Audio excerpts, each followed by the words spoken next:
Christine, si vous voulez bien, Christine Louis-Simon. Alors, on est, si je peux me permettre, avec votre secteur, même si vous n'allez pas nous parler. Madame Christine, où est-ce qu'elle est Ah ben là, voilà. Merci Christine. Donc vous de votre côté, c'est que on voit bien et on tournait tout autour tout à l'heure qu'il y a un certain nombre de secteurs qui sont particulièrement sensibles. Déjà sur le premier point de ce qu'on évoquait du fait des contacts avec le public et autres, mais là vous aussi vous avez choisi donc c'est un autre profil avec Dr Christine Louis-Simon, si je peux me permettre, c'est que vous êtes à la limite notre otage médecin du travail et médecin tout court à cette table ronde qui est un peu virtuelle, mais voilà. Et donc alors voilà, chez vous, comment et pourquoi vous êtes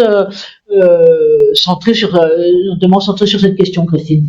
Et puis peut-être dire en deux mots aussi ce qu'est votre structure et vos activités. En fait, j'allais dire que, par parenthèse, Christine a été au moment du Covid, j'allais dire notre palpeur chinois, si je peux me permettre, par la distribution en Chine, et c'est par vous qu'on avait senti des premiers bien avant mars, que le truc allait tous nous tomber sur le coin de la figure. Donc pardon, Christine, c'est à vous. Alors oui, merci beaucoup de me donner la parole ce soir.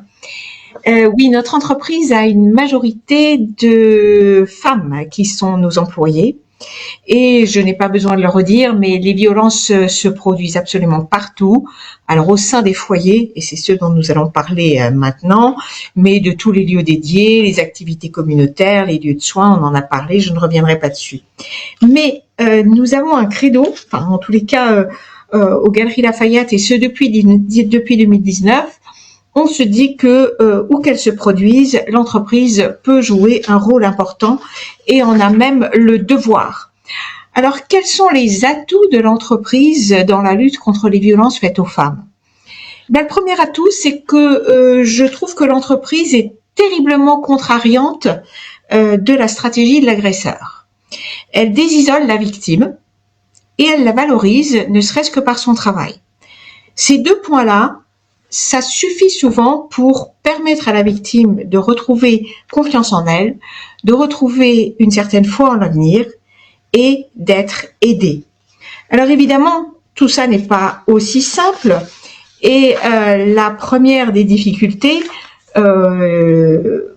est dans l'agression elle-même.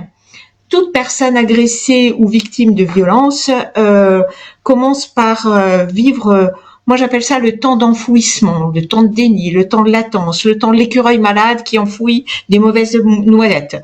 Mais les victimes se sentent d'abord honteuses, coupables, les violences sont pratiquement toujours le fait de pervers et sont d'autant plus difficiles à prouver, ce qui rend la parole d'autant plus difficile. Et puis il y a ce fameux frein majeur qu'on observe dans quasiment tous les dossiers, qui est si je pars, si je parle, si je change de vie, où vais-je loger et avec quelle finance vais-je m'en sortir? Alors le premier devoir de l'entreprise dans ce cas-là, c'est d'apprendre à observer, à écouter et à être là quand les victimes de violences se déclarent. Parce qu'elles vont se déclarer n'importe quand et généralement dans un temps imprévisible. Elles appellent dans l'urgence ou elles se déclarent n'importe comment. Elles vont disparaître de leur travail, elles vont revenir à contretemps, elles ont des comportements inhabituels, quelquefois des colères, des attitudes dépressives. Et finalement, il nous a paru important d'apprendre aux collègues, aux managers, à tout le monde, à identifier un petit peu ces appels au secours.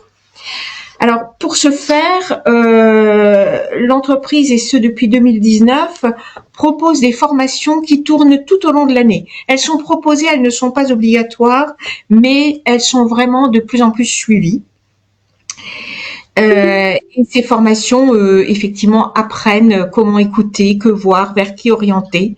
Et puis, il y a une campagne annuelle de sensibilisation sur le sujet qui, elle, n'est pas obligatoire non plus, mais qui sensibilise toute l'entreprise une fois par an avec l'aide des associations. Alors, dans l'urgence, les premiers écoutants, en toute humilité, ce sont souvent d'abord les collègues, les managers, qui orientent très vite vers les infirmiers et le service social. Ne me faites pas dire ce que j'ai pas dit, les infirmiers et le service social peuvent être également des premiers écoutants.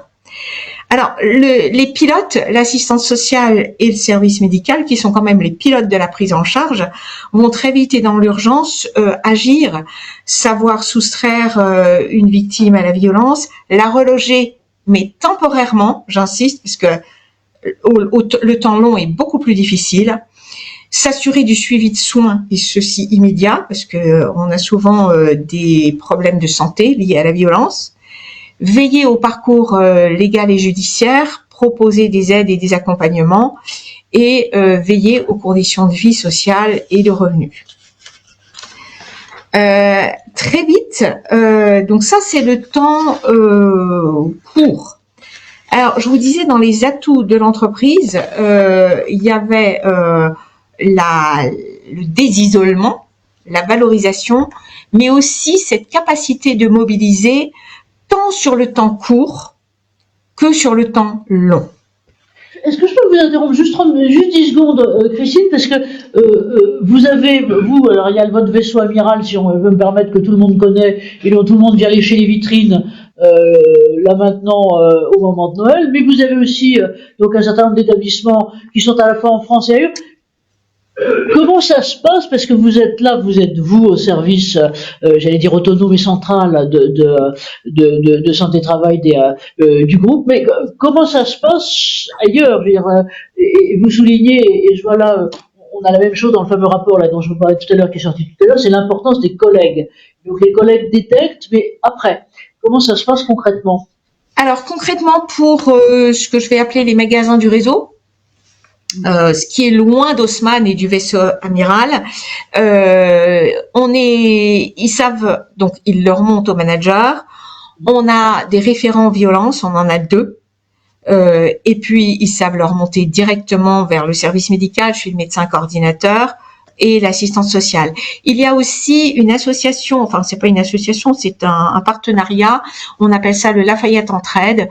Donc le Lafayette Entraide est capable d'écouter tout le réseau, y compris Haussmann, tous les jours, dimanche inclus. On a un souci, on appelle Lafayette Entraide, c'est une écoute sociale permanente.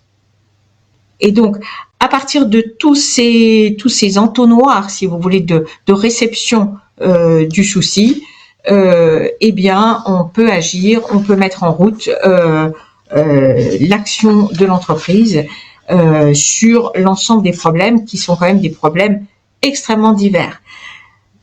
Au-delà des atouts de l'entreprise que j'ai cités, l'entreprise a un atout majeur, c'est qu'elle va maintenir la personne dans l'emploi et offrir un maintien socio-professionnel, qui est souvent une conséquence dramatique des violences, notamment des violences conjugales faites aux femmes. Les soustraire de la violence, c'est une chose, leur donner un maintien socio-professionnel, c'est extrêmement important, et c'est là où je dirais que l'entreprise a un rôle majeur à jouer. Comment elle peut jouer son rôle? Parce que tous les acteurs sont impliqués, et ça peut être la sécurité. Nous, on est un grand magasin, on rentre et on sort, et sur le réseau, pareil, les gens rentrent et sortent comme ils veulent. L'époux ou la personne violente peut rentrer dans le magasin, attendre la dame à la sortie, la suivre, la piloter. Et là, on a souvent besoin, nous, de la sécurité du magasin ou de la sûreté qui va nous aider à protéger les personnes en question. Je sais pas, des choses où on ne pense pas. Changer les horaires, changer les affectations, aider la personne à se cacher, aider la personne à ne plus se cacher et à retrouver un terrain d'atterrissage. Nous ne faisons pas tout en direct, mais nous en faisons beaucoup. Et ensuite, on active des associations, des partenaires qui vont aider sur le temps long.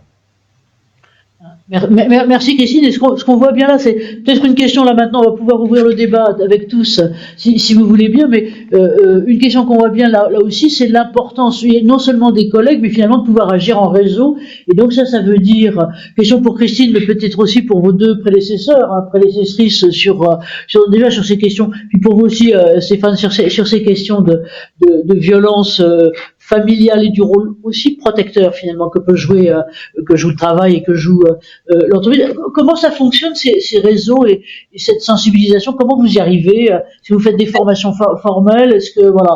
Donc 2 minutes pour Christine et puis après pour les autres. Alors, le réseau, on l'active assez facilement, mais j'entendais parler du secret, alors toujours avec l'accord de la personne. Une personne va nous livrer des choses au service médical sous le sceau du secret, on ne va pas en parler sans lui dire voilà comment nous pouvons nous aider, voilà ce qu'on peut faire, est-ce que vous nous autorisez à activer la sûreté, les ressources humaines, votre manager, est-ce que vous nous autorisez à parler? Nous n'allons pas tout dévoiler si c'est nous qui parlons, et nous sommes les pilotes en fait, c'est nous qui sommes les pilotes, nous n'allons pas dévoiler tout le contexte de violence, tout ce qui s'est passé, mais quand nous demandons et quand nous activons dans le réseau aide sans trop poser de questions. D'accord. C'est le médecin, l'assistant social qui active, donc on fait. Et c'est peut-être ça la force du système. Oui. C'est une activation un peu informelle mais forte.